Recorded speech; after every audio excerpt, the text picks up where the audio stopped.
নমস্কার, আমি দেবশ্রী ফিরে এলাম নতুন একটি ভিডিও নিয়ে। আজ এই ভিডিওতে থাকছে চৈতন্য জন্মোৎসব এবং মেলা। হ্যাঁ, বাগবাজার গৌড়ীয় মিশন আয়োজিত 11তম চৈতন্য জন্মোৎসব এবং মেলা, যেটি অনুষ্ঠিত হচ্ছে ভগিনী নিবেদিতা ময়দানে বাগবাজারে, যেখানে বাগবাজার সার্বজনীন দুর্গোৎসব আয়োজিত হয়। সেই জায়গায়, সেই মাঠেই এই চৈতন্য মেলার আয়োজন করেছে গৌড়ীয় মঠ এবং মিশন। প্রসঙ্গত উল্লেখ্য, মহাপ্রভু কিন্তু যখন সন্ন্যাস গ্রহণের পর নীলাচলে গমন করছিলেন, তার মাঝে কিন্তু তিনি এই বাগবাজার ঘাটে এসেছিলেন এবং এখানে বিশ্রাম নিয়েছিলেন। তো তার স্মৃতিধন্য এই অঞ্চল। তো এই গৌড়ীয় মঠ এবং মিশনের উদ্যোগে কিন্তু ইতিমধ্যেই চৈতন্য মহাপ্রভুর এখানে একটি সংগ্রহশালাও নির্মিত হয়েছে। এই গৌড়ীয় মঠ এবং মিশন এর একটি ভিডিও এই পান্থজন কথা ইউটিউব চ্যানেলে ইতিমধ্যেই আমি দিয়েছি।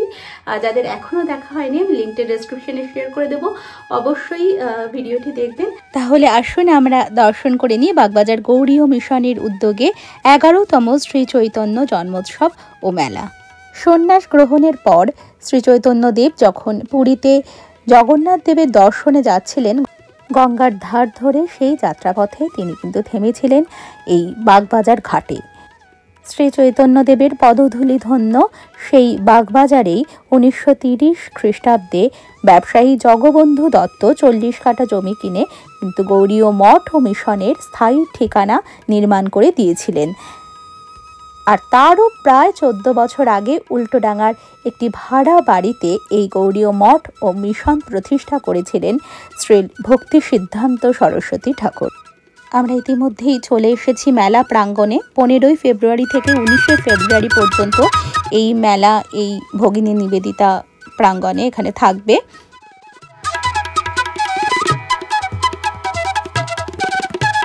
এখানে অপূর্ব সুন্দর শ্রী ভক্তি সিদ্ধান্ত সরস্বতী ঠাকুর এবং চৈতন্য মহাপ্রভুর একটি বিগ্রহ রয়েছে।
এই পর্যায়ে এসে দাঁড়িয়েছে।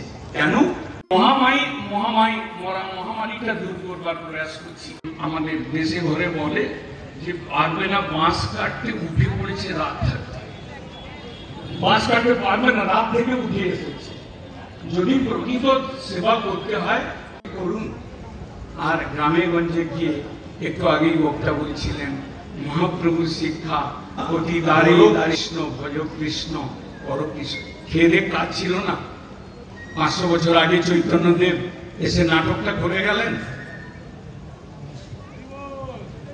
ব্রাহ্মণ বংশে জন্ম নিয়ে বললেন, নাহং বিপ্র নচ নরপতি। মহাপ্রভু নিজের পরিচয় দিতে গিয়ে বললেন যে আমি বিপ্র নই, আমি রাজা নই, আমি গোপী ভর্তুর পদকমলের দাস। মাঝখানে কি যে বললেন তার চিন্তার বাইরে। আপনি মহামারী দুর্ভিক্ষে দান করবেন। একদিন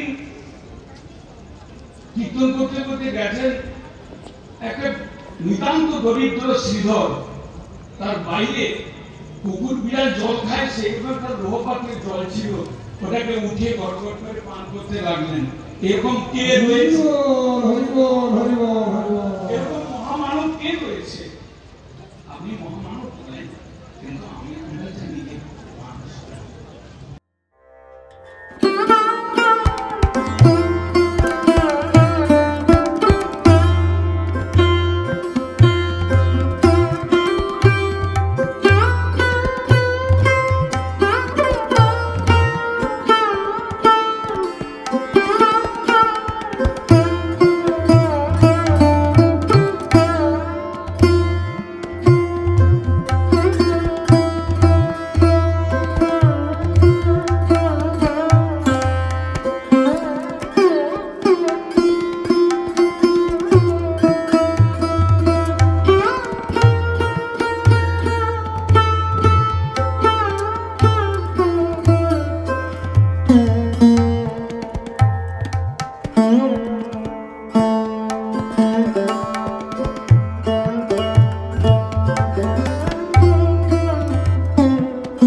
ভিডিওটি আপনাদের ভালো লেগেছে। যদি ভিডিওটি ভালো লেগে থাকে তাহলে ভিডিওটিকে একটি লাইক করে দেবেন এবং কমেন্টে অবশ্যই আপনার মতামত জানাবেন। আর সম্ভব হলে ভিডিওটিকে শেয়ার করে অন্যান্য সকলকে দেখার সুযোগ করে দেবেন। আর যদি এখন এই পান্থজন কথা ইউটিউব চ্যানেলটিকে সাবস্ক্রাইব করা না হয়ে থাকে তাহলে সাবস্ক্রাইব করার অনুরোধ রইল। সকলে খুব ভালো থাকবেন। দেখা হবে আগামী একটি ভিডিওর সাথে নিয়ে।